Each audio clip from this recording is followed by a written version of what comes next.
Dry fruit चिक्कीसाठी लागणारं साहित्य: 1 वाटी काजू, 1 वाटी बदाम, 1 वाटी गूळ, 2 चमचे भोपळ्याच्या बिया, तूप. तर आता इथे मी काजू आणि बदाम असे 2 पाकळ्या होतील अशाप्रमाणे कापून घेतलेले आहेत.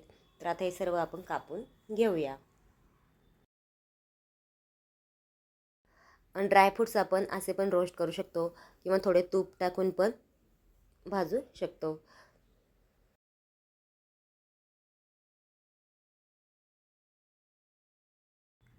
हे सर्व ड्रायफ्रूट्स आपल्याला मंद आचेवरती 7 ते 8 मिनटं भाजून घ्यायचे आहेत.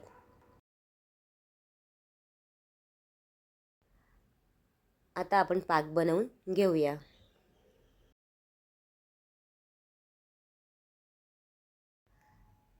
आता या पाण्यामध्ये आपण पाकाचे थेंब टाकून घेऊया व त्याची गोळी तयार होत आहे. तर आता ही गोळी एखाद्या भांड्यावरती आपटून बघा, तर त्याचा टन असा आवाज आला तर आपला पाक तयार झालेला आहे. तर आता या पाकामध्ये आपण सर्व ड्रायफ्रूट्स टाकून घेऊया.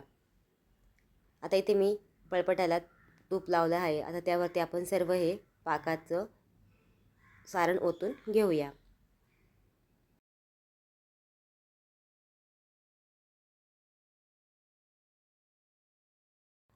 लाटण्याला थोडंसं तूप लावून त्याला पातळ असं लाटा आणि गरम असताना सुरीने त्याचे असे लहान लहान आकारात पीस बनवून घ्या.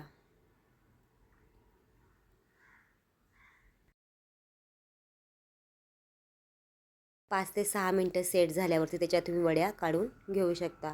तुम्ही बघू शकता आपल्या वड्या किती इझिली निघत आहेत व किती छान पण दिसत आहेत.